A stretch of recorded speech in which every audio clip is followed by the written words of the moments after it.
Hey everyone, it's Dan and co-host Frankie today from the clinicaltrialsguru.com. We're interviewing Dave Dorian. He's a consultant. He's got his own company. He's going to tell you a lot about that. He's going to tell you how he works with the clients for clinical trials, specifically social media marketing, amongst other things. So Dave is here, and he's actually got, it's very good that we have him on because we've been getting lots of questions regarding regulations around social media and clinical trials because it's a relatively new space.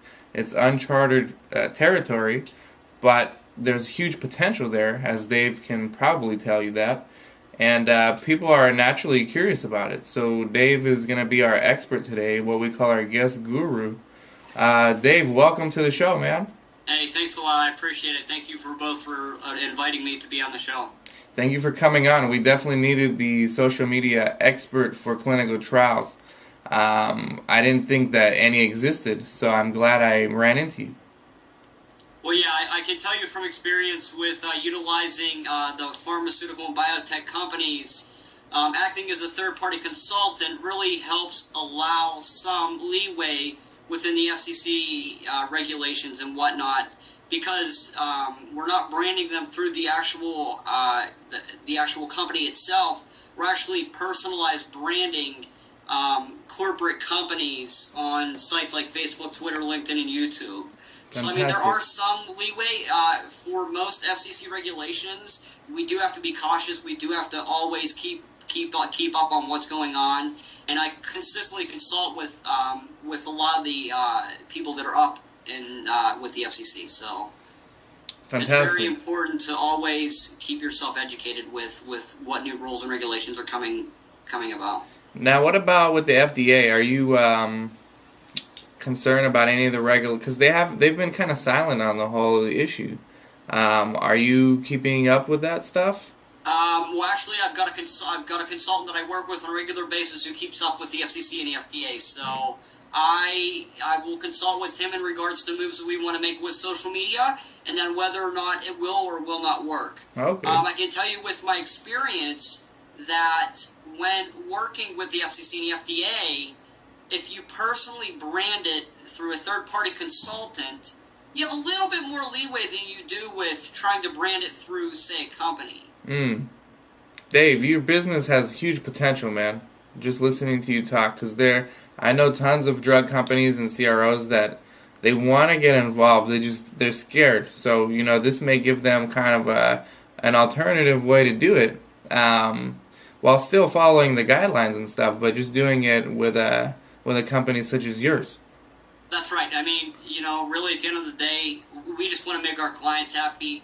We make very small moves within the social media space for our clients, only for the simple fact that we don't want to break any FCC regulations and laws, and the FDA as well. So we definitely we can converse once a week with our clients, spend about 30 minutes to an hour kind of going over what we have going on, what we're doing. We also send them monthly reports, which I'm trying to do weekly reports now because it seems to be a little bit easier as far as breaking down, how many Twitter followers you have, how many Facebook friends you have, what your conversion rate from Facebook friends to Facebook fans on a fan page, which is what we're all gearing towards doing with all the biotech and pharmaceutical companies out there. Yes, and I'm glad you brought that up because later on I will ask you a question. One of our viewers asked me a question specifically about Facebook fan pages and why they're important. So we'll get into that later, but backing up, let's talk about you for a minute. Who are you? How did you get started as a consultant? And then how did you get involved in clinical trials consulting? Just kind of give us a background on who you are and your company. Who I am? Well, my name is David Dorian. I grew up in a small town in Pennsylvania called Johnstown. Throughout my years of living here, I went off to college, spent a year and a half in college, started out as a multimedia major, switched over to marketing and sales, ended up dropping out due to my father passing away. At the age of 21, moved out to Chicago, spent a year out there, and then I came back home and really didn't know what I wanted to do with myself. I know I was consumed with Facebook, so I'm thinking to myself, what can I really do with this? Where can I go with it? And so I had a great idea because I love the city of Chicago. I wanted to start a massage business in Chicago, but then I thought, well, how am I going to do that if I'm in Johnstown? How can I build a new clientele base from where I'm living remotely in a different city? Right. That's when I started utilizing social media, and I utilized it for the business, but since the schooling kind of fell through, I thought to myself, there's a lot of people out there trying to train social media and trying to teach companies and teach employees how to do social media. Why don't I start Dorian Marketing Group, and why don't we service these people that really either A, just don't have the time, or B, don't have the time to learn, or C, just really just want to hand it off to somebody else. And that's where I really got my start. I spent about a year, and I really struggled within business because I had a lot of core concepts that I had to learn. And I'm now in my second year of business. I've got eight or nine steady clients. Out of those 8, 5 of them are pharmaceutical and biotech. And that's sort of how I was able to, I massaged a lot of relationships in order to get to where I'm at today, but I also provided value to each individual client that I have. Fantastic. So you got started relatively recently with this particular company, right? Yes. We started about 2 or 3 months, I think it's like 2 months ago. We're coming up on our second month. They're all NASDAQ level companies. And what we're actually utilizing is social media to build and utilize it for their investor relations aspect of their business. So what we're doing is we're going in and we're finding targeted marketing groups on Facebook, on Twitter, on utilizing postings on LinkedIn. We actually have a copywriting team who copyrights and does a lot of writing for us. But in turn, I am utilizing what they have done, and we're utilizing it in private placement on the social web. Okay. Now, one of my questions would be, because it's very difficult. I work in this industry. I know how difficult it is to be a vendor or a service provider to these big pharma companies. But it seems like once you're in for the long haul, and then you get a lot of other customers because of it. But getting that first one is very challenging. How did you do it? Actually, I utilized a relationship that I had already established with a local company. This guy had made the connection. He was going to bring in this other guy to kind of help me out and with the marketing and social media marketing and advertising with his company. I then sort of established a basic relationship with him, and then we scheduled a few calls. He goes, Dave, I see what you're doing with my future father-in-law's company. I was wondering if you could give us a hand. It's very hard to find a reliable person to actually utilize social media for these pharmaceutical and biotech companies. And living in a city, and most of my clients are in New York City, mm-hmm. and they had said that there's been a lot of unreliable service providers who would take their money, would supposedly do a little bit of work, or would end up buying like fake Twitter followers and populate their accounts, which really that's not a valid way to go about it. I'm all about growing everything from an organic standpoint as opposed to growing it from a from a large scale standpoint and purchasing Twitter followers that really aren't a part of your target market or your target market segment, such as investor relations and getting potential investors in the door with the biotech and pharmaceutical companies. So when these companies ask you to consult for them, are they specifically asking you to find them study participants for specific trials? Or is it more of a holistic approach, like help us in all of our social media campaigns?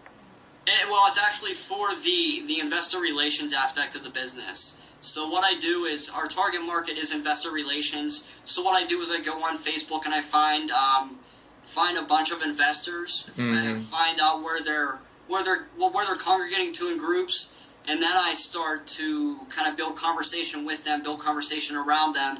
And then what we do is we actually take them to a blog, because I know on social media one of the FCC or FDA rules is that we cannot drive traffic directly to a pharmaceutical and biotech company's website. So what we do is we had to kind of rethink this process. And what we did was we set up a blog for the company that I work for, Proactive, and then we actually direct all the investors and investor relations to that blog.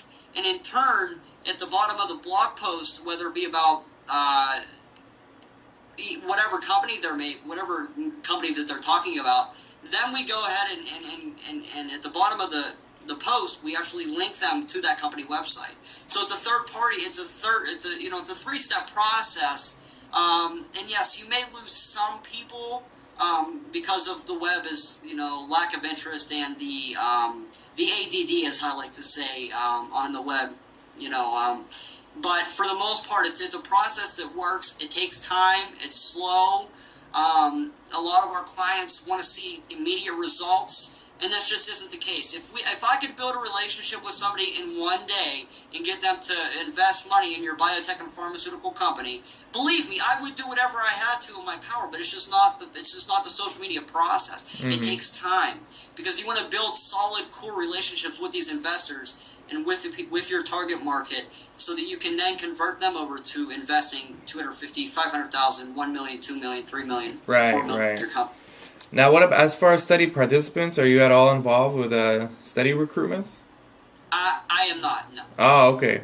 So you basically you help like a CRO or a biotech or a pharma create a fan page, amongst other things. But one of the things that you do is help them with their fan pages, right?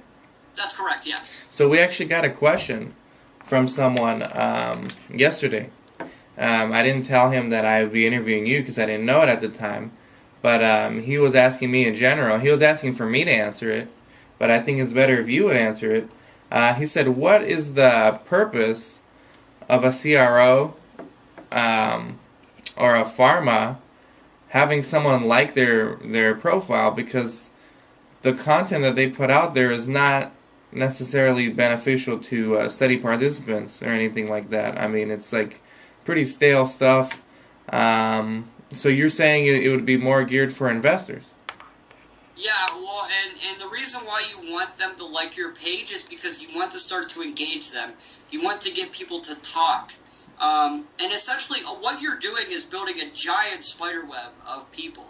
Because say I'm talking to you, and you see, and somebody in your niche or in your market or in your friends list sees that I'm talking and we're engaging, then their friends are they're going to engage, and then their friends are going to engage, and then their investor friends or their clinical trial participants are going to engage in that as well. So you want to build that spider web out so that you have a wider range now more than ever, more than with any traditional media, to really build that web out so wide that utilizing that Facebook page will allow you to do so, and at relatively cheap cost as well.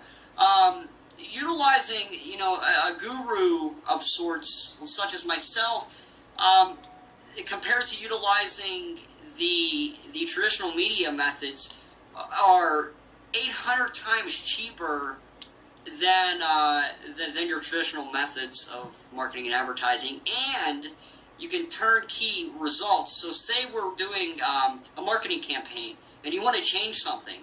Well, with traditional media, the turnaround rate for changing something within that certain niche market or whatever marketing campaign we're trying to do could be 30 to 60 days, and it could be too late.